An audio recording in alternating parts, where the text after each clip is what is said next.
আসসালামু আলাইকুম রহমতুল্লাহি ওবারাকাতু। সম্মানিত ভিউয়ার্স, একটা কথা বলতে চাই।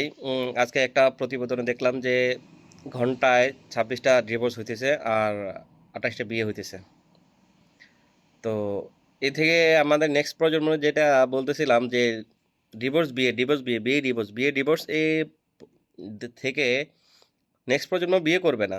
বিয়ে করবে না, ইসলামে যে সৌন্দর্যটা নষ্ট হয়ে যাবে। একজন একজনের সাথে অবৈধ মেলামেশায় থেকে মানে আমরা যেটাকে, যে হারামটাকে আমরা, এটাকে হারাম বলে এখন মনে হয় যে মারতে আসবে, এরকম একটা অবস্থা। আমরা ভালোবাসা বলি বা অনেকেই আরো খারাপভাবে বলতে গেলে লিভ টুগেদার। যাই হোক, যেটাই বলি যে বর্তমানে যেগুলো শুরু হইতেছে, এরকম ডিভোর্সের যে হারটা শুরু হয়েছে, এটা আমরা মুসলমান হিসেবে বা আমরা বাঙালি হিসেবে এই কালচারটা আমাদের সাথে যায় না।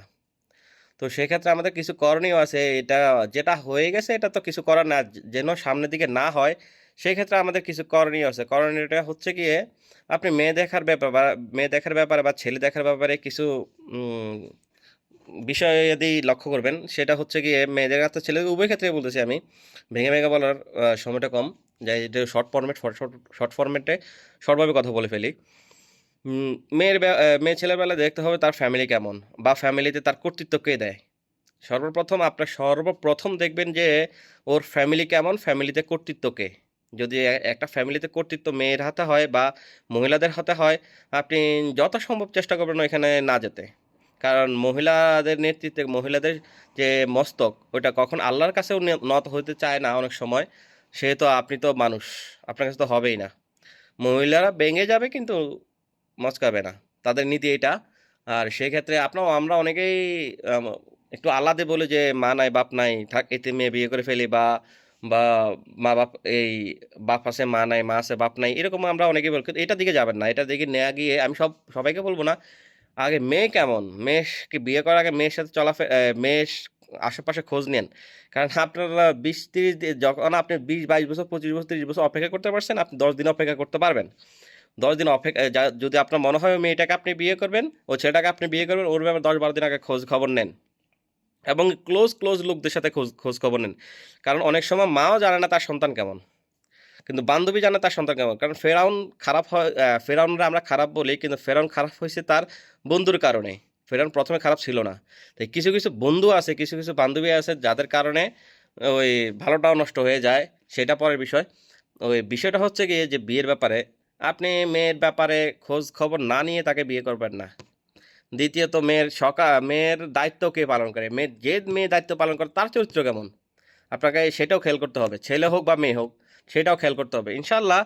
তারপরে মেয়ের আচার আচরণ, মেয়ের ধার্মিকতা বলতে শুধু বোরকা পরা না। আমি বোরকা পড়লাম কিন্তু আমি ওই ফেসবুক হোয়াটসঅ্যাপে 3-4টা আইডি ইউজ করি, বা গান গাইলাম, বা আমি ওই বিভিন্ন ছেলে বন্ধুদের সাথে বিভিন্ন ক্যাফে গিয়ে বিভিন্ন বিভিন্ন ভালো রেস্টুরেন্টে গিয়ে আমি খেলাম। ওটা জাস্ট ফ্যান হিসেবে।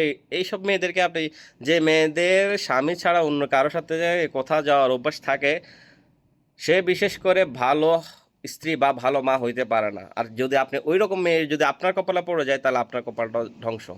ছেলে বলি বা মেয়ে বলি, যে ছেলে স্ত্রী ব্যতীত অন্য মেয়েকে তার এক্সট্রা এক্সট্রা ইউজার মনে করে, সেই ছেলে কখনো তার একটা সুন্দর স্বামী হতে পারে না।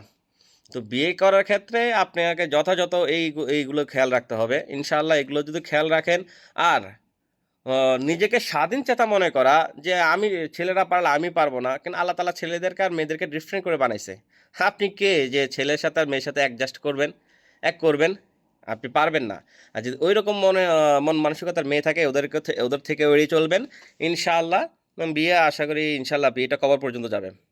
মানে আপনি, আমাদের মা চাচিরা বলতো যে যখন বিয়ে হয় তখন লাল শাড়ি পরে ঢুকে, আর মৃত্যুর পর সাদা শাড়ি পরে বের হয়। ওইরকম বিয়ে হোক সবার জীবনে, আমরা ডিভোর্সকে না বলি। আর স্বঘোষিত যে নারীরা স্বঘোষিত ডিভোর্স দেয়, ওটা ইসলামের কোনো ভিত্তি নাই। আর যারা ডিভোর্সি মেয়ে বিয়ে করবেন, তাদের ক্ষেত্রেও একটা কথা বলি, আপনি ওই ছেলে ডিভোর্স দিছে, যদি ছেলে ডিভোর্স দেয়, তাহলে ওই মেয়েটার সম্পর্কে 10 বার আগে ভেবেচিন্তে দেখবেন ছেলে কেন ডিভোর্স দিল। বিধবা বিয়ে করেন, বিধবা বিয়ে করা খুব ভালো, ডিভোর্সিও বিয়ে করা ভালো, কিন্তু স্বঘোষিত ডিভোর্সি যারা, তাদের থেকে দূরে থাকবেন। কারণ ওরা অন্য ঘর ভেঙে আসছে, আপনার ঘরটা তো ভাঙতে ওদের হাতও কাঁপবে না। ধন্যবাদ। এগুলা মেনে চলেন, ইনশাআল্লাহ বিয়ে নামক যে সুসম্পর্ক, যে সুন্দর আকুতি, এগুলা ইনশাআল্লাহ ভালো থাকবে, সুস্থ থাকবে। আল্লাহ সবাইকে ভালো রাখুক, বুঝার তৌফিক দান করুক। সালামু আলাইকুম আ রহমতুল্লাহি